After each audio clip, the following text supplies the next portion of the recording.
पाकिस्तान 2 दहाइयों से भारत की दहशतगर्दी का शिकार है। मगरबी ममालिक में भारत का चेहरा आज सामने आ रहा है। कनाडा में सिख रहनुमा का बहिमाना कत्ल किया गया। न्यूयॉर्क में निगरान वजीर आजम अनवारुल हक काकड़ की पाकिस्तानी मिशन में मीडिया से गुफ्तगू। कहा, भारतीय रियासत मणिपुर में सैकड़ों मर्द और खातीन कत्ल किए गए। पाकिस्तान ने हमेशा अफगानिस्तान की खुद मुख्तारी का एहतराम किया, आइंदा भी एहतराम करेंगे। अपनी सरजमीन का दिफा करना जानते हैं। ईरानी सदर से कसीरुल जहती अमूर पर बातचीत हुई। पाकिस्तान के अमरीका के साथ मजबूत ताल्लुकात हैं। अमरीका का भारत से हरदीप सिंह नजर के कत्ल की तहकीकात में ताउन का मुतालबा। Secretary state department Antony Blinken ने कहा, वजीर आजम ट्रूडो की जानिब से भारत पर लगाए गए इल्जामात पर गहरी तशवीश है। मसले पर कैनेडियन हुकाम के साथ मुशावरत कोऑर्डिनेशन कर रहे हैं। कैनेडियन तफ्तीश का आगे बढ़ना बहुत अहम है। भारत इस तफ्तीश पर कनाडा के साथ मिलकर काम करे। हम इंसाफ देखना चाहते हैं। जरूरी है तहकीकात नतीजे पर पहुंचे। हमने हिंदुस्तानी हुकूमत के साथ बराह रास्त राब्ता किया। उम्मीद है भारत भी तहकीकात में ताउन करेगा।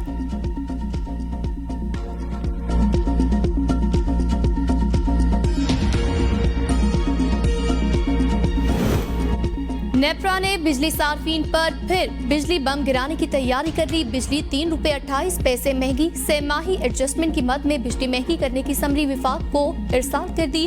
हतमी मंजूरी विफाकी हुकूमत देगी। इजाफे से सार्फिन पर 159 अरब रुपए का बोझ पड़ेगा। हतमी नोटिफिकेशन के बाद सार्फिन से 6 माह में वसूलियां की जाएंगी। पाकिस्तान भारत समेत अपने तमाम हमसायों के साथ बेहतर ताल्लुकात चाहता है। निगरान वजीर आजम अनवारुल हक काकड़ का जनरल असम्बली से खिताब। कहा, आलमी बरादरी भारत पर पाकिस्तान से मिलकर अमन के लिए काम करने पर जोर दे। स्ट्रेटेजिक अदम तवाजुन पैदा न होने दे।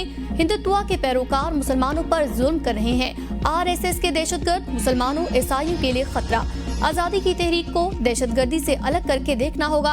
अफगानिस्तान में अमन पाकिस्तान के लिए इंतहाई जरूरी। अफगानिस्तान से TTP, दाइश और दीगर ग्रुप पाकिस्तान पर हमले करते हैं। बदकिस्मती से फलस्तीनियों पर इस्राएली मुजालिम जारी हैं। फलस्तीन के मसले का वाहिद हल 2 रियासतों का क़याम है।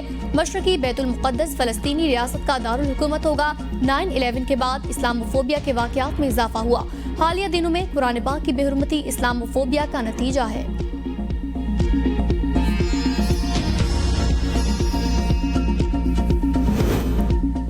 नवाज शरीफ की वतन वापसी की तारीख में कोई तब्दीली नहीं।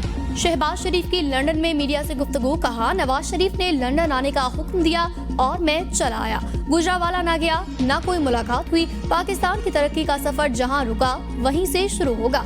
मीटिंग में नवाज शरीफ की वापसी के प्रोग्राम को फाइनल किया गया। नवाज शरीफ मोमार बनकर दोबारा वापस आएंगे। 2018 में झरलू इलेक्शन हुए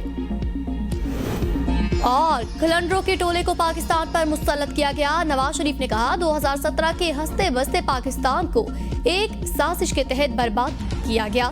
जब तक इस साजिश में शामिल तमाम किरदारों को कैफरे किरदार तक नहीं पहुंचाया जाएगा, पाकिस्तान आगे नहीं बढ़ सकेगा। जनरल बाजवा, जनरल फैज, साकिब निसार, आसिफ खोसा पाकिस्तान और 22 करोड़ अवाम के मुजरिम हैं। लंदन में नवाज शरीफ से शहबाज शरीफ, मरियम नवाज, इसहाक डार समेत नून लीग के दीगर रहनुमाओं की मुलाकात। मुल्क की सियासी सूरत हाल पर तबादला ख्याल।